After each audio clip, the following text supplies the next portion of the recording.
All right, so welcome back. What is this? Part 4 of the chain rule, section 3.4. In this section, we're going to take a look, or in this part, we're going to take a look at the natural logarithmic function. Okay, so remember, our job in chapter 3 is to learn all the rules we need to learn to take derivatives. So then we need rules for taking derivatives when I see a natural logarithmic function. So we'll start out with our definitions. We're going to say that u is some sort of a differentiable function of x. So if you want to, this is relating back to the chain rule. Or you could think of u as some function g of x that has a derivative. And then we have two differentiation rules. First one says, if your job is to take the derivative of plain old natural log of x, derivative of the natural log of x is just 1 over x, provided that x must be greater than or equal to 0. I'm sorry, greater than 0, not greater than or equal to. Now, this is implied over here, but it's not implied in the derivative, because there is nothing about 1 over x that requires x to be greater than 0. The only thing that's true about 1 over x is x can't be 0. But when you write this, natural log of x, the implication is that x must be greater than 0, because logarithms, natural log precisely here, doesn't work for negative numbers. Okay? So we toss that in there to remind us that when we take the derivative of the natural log function, even though the derivative does not have a limitation of positive x's, because it came from the natural log function, it does have that restriction or that limitation of only positive x's. All right. The second definition down here says, what do you do if you see essentially a chain rule version of this? Okay? The natural log not of just plain old x, but the natural log of a function of x. And it reads that the derivative of the natural log of a function of x, u, is 1 over that function, 1 over u, times du dx, or times the derivative. Shorthand notation that is really often used is this u prime over u. Okay? If you prefer, and sometimes you may see it written like this, the derivative with respect to x of the natural log of a function f of x is f prime divided by f. Now, personally, I think natural logarithm is one of the easier derivatives, right? Because if it's just plain old x, it's 1 over x, and if it's any function of x, then it's just derivative over function. Right? Now, as with most situations, though, if your end result is a fraction, then you have to take that extra step of saying, is this in any way simplifiable? Can I factor and simplify? Can I combine like terms, or anything I can do to simplify this thing? All right, so then let's take a look at a whole bunch of examples. Here's our first example. We have the function f of x. F of x is the natural log not of x, but of 2x. Now, some people will make the argument, like we did with trig, that it would be clearer if we wrote it like this. And now it's easier to see that we have the natural log of a, as in the definition, a natural log of a u. And then our f prime of x, our derivative then, is going to be u prime over u, which in this case would be the derivative of 2x is 2 over 2x, but because this is a fraction, I need to simplify that, and I come right back down to 1 over x, because of 2 to cancel. So the derivative of the natural log of 2x is 1 over x, essentially. All right, how about this guy? Well, again, I've got a function g, and it's defined to be a derivative that we need to take here of the natural log of u again. So again, g prime is going to be, according to the definition, u prime over u, which in this case will give me 2x minus 1 divided by x squared minus x. And then because this is a fraction, I'll take that moment to look at it and ask myself, is there any way to simplify that thing? Let's see, the numerator isn't factorable. The denominator is factorable, but it won't be usefully factorable. I mean, I could factor the denominator, and I'm going to get x times x minus 1, but is that useful in any way? And if the answer to that question is no, it's not useful, then why should I do it? I'm going to call it done right there. Because while the denominator does factor, it doesn't factor in any way that is useful to me. All right, so we've done 2 examples so far. Let's take a look at another one. So what do you see here? Well, hopefully what you're seeing is 2 things being multiplied together. That means we're going to have to use the product rule. But one of my multipliers is a natural log, so I'll need a natural log rule while I'm doing this. Let's see. Product rule said that if y was equal to u times v, then dy dx was u prime v plus uv prime. Is that how that worked? Right. So my u is x squared, which means my u prime is 2x. My v is the natural log of x, which means my v prime is, according to the rule, 1 over x. So then putting all the pieces and parts together, our dy dx here is going to be u prime times v plus u times v prime. Right?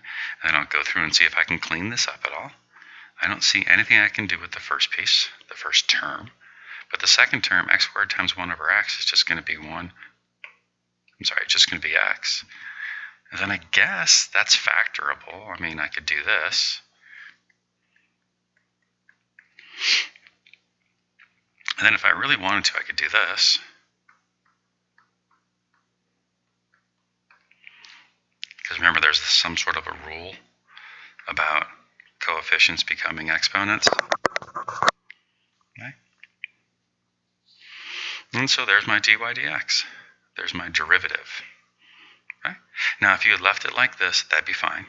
If you'd left it like this, that's most likely fine too. These are all just 3 different representations of the same solution. Sort of like with trig, there's ways to manipulate it. Here we can algebraically manipulate it. Okay. I would hope, though, that you could look at any of these 3 and say, oh, those are all the same. Okay. All right, more. What do you see here? I remember some of these from earlier. I've got a function raised to a power. Wasn't that this business? U to the nth? And if my job was to take the derivative with respect of u to the nth, it was going to be n times u to the n minus 1 times u prime. So that's the rule I'm working off of here. This is going to be my u. So if u is the natural log of x squared, what's u prime? Because I need that for here. Okay? Well, there's 2 different ways I can deal with this. One, I can take the derivative as it sits, and I'll show you what that means. That means that this is going to be the function, and it's the natural log of a function. So then if I think of that as f, my derivative needs to be f prime over f, which will give me 2x over x squared, which simplifies down to 2 over x. An alternate way to solve this one is to use simplification rules for logarithms and turn the natural log of x squared into 2 times the natural log of x. And then u prime would just be 2 times 1 over x, which takes us to 2 over x. So which way is the correct way? Okay. There is no correct way. They both work. Okay. But either way, I've got what I need. I needed u prime because I need it right here. Right? All right, so let's back up and talk about this one again. I started out by looking at this and seeing a function raised to a power. I know the rule for a function raised to a power. The rule for a function raised to a power says a function raised to a power, when you take the derivative, it's the power times the function to the power minus 1 multiplied by the derivative of the function. So I identified my u as the natural log of x squared, and then I did what I had to do to get the derivative of that. I ended up with the derivative being 2 divided by x, and so that's my u prime.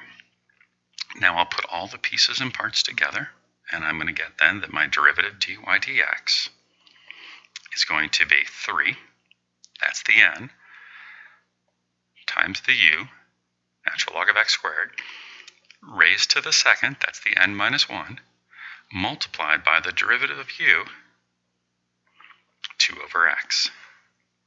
Now that I've put it all together, I'll clean it up a little bit. That's going to give me 6 over x times the natural log of x squared squared. And there's my y prime, my derivative. Okay. So I'm using rules upon rules upon rules. This was a chain rule, and hidden inside of the chain rule was a logarithm rule, and so it was a chain of a log. Okay. We also might run into bases other than e for exponentials. Right? And so we have bases other than e for exponentials, and we have bases other than e for logarithms. So what do you do if you see an a to the x, and your job is to take the derivative? What do you do if you see a log base a, some other base other than natural log, and your job is to take the derivative? Well, we have rules for it. Now, what you should notice, what I'm hoping you'll notice, is that these two are the same, essentially, and these two are the same. Okay? What some people will say is that these rules right here are the chain rule variant, or the option for the chain rule. Okay? The ones on the left just simply make the argument that it's plain old x and plain old x. And so then the derivative of plain old x, a to the x, is just the natural log of a times a to the x. And the derivative of plain old log of x base a is 1 over natural log a times x. Now, if you really want to know where these come from, both of these can be algebraically found by rewriting the original argument as base e, whether it be e to the x or the log base e, the natural log. Okay? You use a change of base formula here, and you use some change of base formulas in your exponentials. Okay? So what's the difference between those two and these two? Well, the only difference is this u shows up, and so we tack on a u prime, a du dx on the end. This is still the same. Natural log a times a to the u, 1 over natural log a times u, and then we tack on a u prime. Okay? In fact, you'll sometimes see these written that way, with u primes instead of that du dx. Right? So let's take a look. Here we go. What's this one? Is this 1, 2, 3, or 4 from my rules up there? Well, it's an exponential with a base that isn't e, but a plain old x in the exponent. So I think this is rule number 1 up there. This is just a to the x. So then f prime of x needs to be the natural log of a times a to the x. And I'm done. Okay? What about this one? Is this 1, 2, 3, or 4? Well, it's not 3 or 4 because there's no logs involved. So is it 1 or 2? Well, 1 says the exponent needs to be plain old x. This is an x squared, so it's not 1, so it must be 2. So in terms of the definition up there, that's u, that's a. So then what will g prime of x look like? Well, it needs to be the natural log of a multiplied by a to the u, so 5 to the u, multiplied by the derivative of u. And what's the derivative of x squared? Derivative of x squared is 2x. And so I would probably do this. 2x natural log 5 times 5 raised to the x squared. And just kind of move things around so that somehow these two terms don't sit next to each other, so they don't accidentally somehow get multiplied together. I don't know how you do that, but stranger things have happened. Okay. How about 2 raised to the cosine x? Is that 1, 2, 3, or 4? Well, no logarithms involved, so it must be 1 or 2. The exponent isn't plain old x, so it's not 1, so it's 2 again. So this is once again our a, this is once again our u, and then our dy dx needs to be, let's see, how did that work again? Oh yeah, it was natural log a times a to the u times u prime. So natural log a times the original function a to the u times u prime. U prime is the derivative of the exponent. The derivative of the cosine is negative sine of x. So I get negative sine x, natural log 2 raised to the cosine x. There's our y prime. I had someone express that they liked y prime and wanted me to use it more in their videos so they would feel comfortable. So there it is. All right, log base 5 of 6x. So which one is this? 1, 2, 3, or 4? Well, it's not 1 or 2 because it's got a logarithm in it. Is it 3 or 4? Well, 3 says log of plain old x, base a. 4 says log of a function, base a. And so what are we looking at? Well, that's a function. So that means this is the a, and this is the u. So we have the log of u base a. And so what does the rule say? Oh, it says 1 over natural log a times u prime. So then my derivative, h prime of x, needs to be 1 over the natural log of a times u prime. And now I'll look at it for a second and say, okay, I see something that will simplify. And I get 1 over natural log 5 times x, because the 6 and the 6 will cancel. And there's my h prime of x. Right? So basically what we're doing in chapter 3 is we're saying, find the rule, use the rule. Find the rule, use the rule. Find the rule, use the rule for every single one of these problems. Okay? What do you see here? Well, I'm seeing a logarithm. Okay, I'm seeing a base other than u, so I know that that's going to be a. And I'm seeing a whole hot mess in here that's going to be my u. And since that u is so ugly, I think I'm going to have to use the quotient rule. So it looks like we have a quotient rule hiding inside of a logarithm rule. So I'm going to identify my u. And since this one's complicated enough, what I'm going to do is I'm going to identify my u and find my u prime and then put it all together. So my u is x to the 1/2 over x minus 2. And then u prime, according to the chain rule, is bottom, the denominator, multiplied by the derivative of the numerator.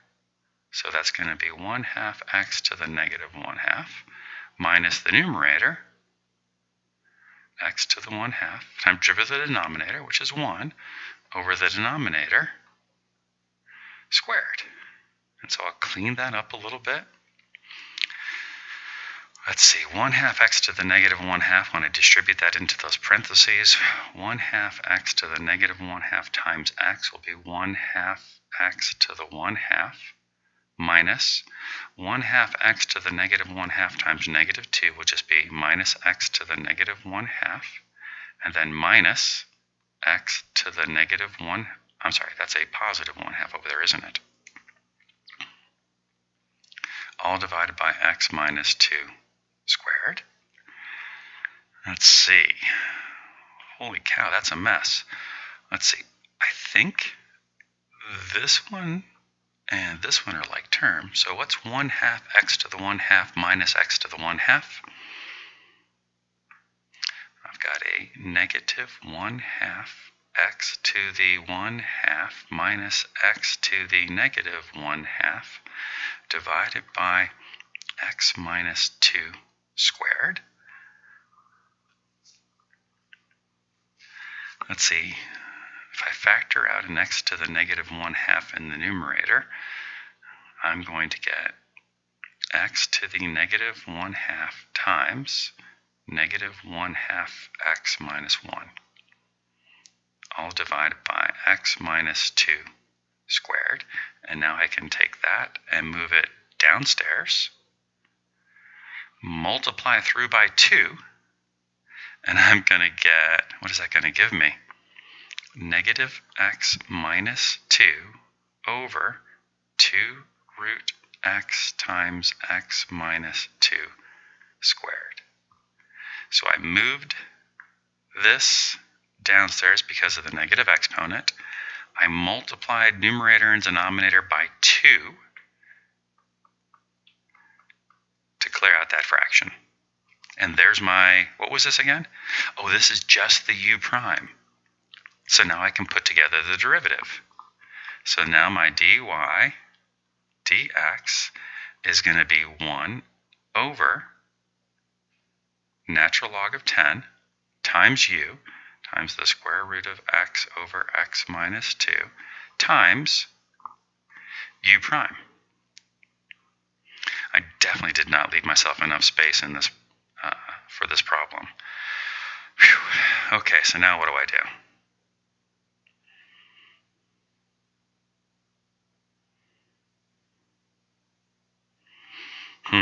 Okay.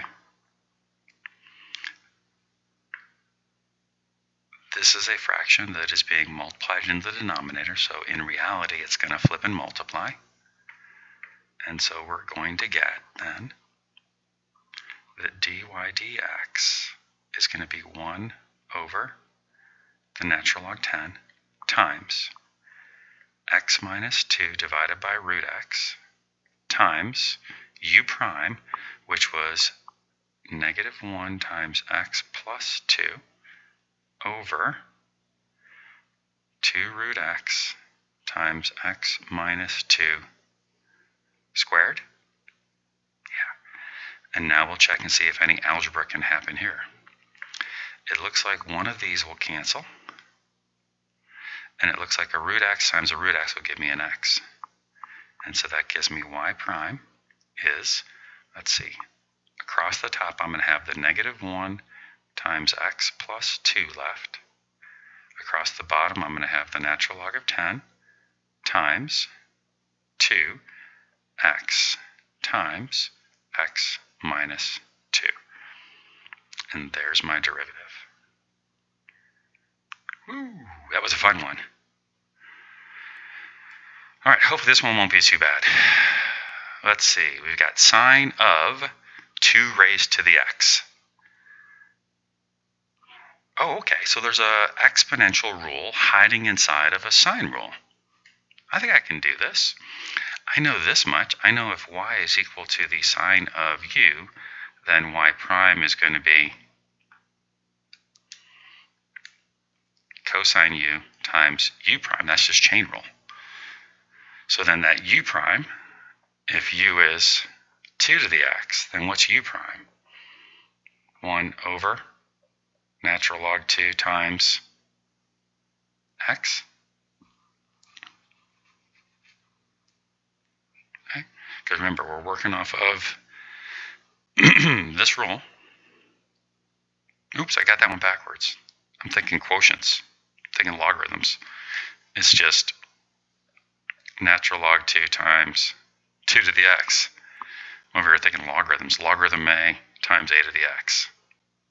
All right, so this goes there, and I think I've got my derivative. Y prime is going to be the cosine of 2 to the x times natural log 2 times 2 to the x. And there's my derivative. Wow, okay, that was good. Whoa, what are you doing? All right, so we are at the end of section 3.4.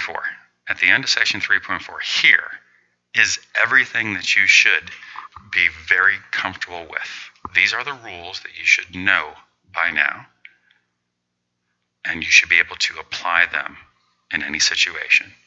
Essentially, I'm going to say this. These are the rules you should have memorized. And not because I want you to memorize things, but because these are the ones that we use often enough that if you don't memorize them and you have to look them up every time, it's going to be a giant pain. So the sooner you can learn them, the sooner you can memorize them, the better off you're going to be. So flashcards or write them down 100 times or whatever. If we were meeting face-to-face, there would be a quiz at the beginning of class that you'd have 5 minutes to finish, and it would be all of these. And we would do that again and again and again and again and again and again and again until we got them memorized, because we need them memorized. All right, so we're done with 3.4. It's time for an exam. The exam will be due by Sunday night at 11:59 p.m. It'll cover 3.1 through 3.4. It is a long exam. I'm just warning you. It's 40-some questions. So make sure you prepare for it well. Have a good day.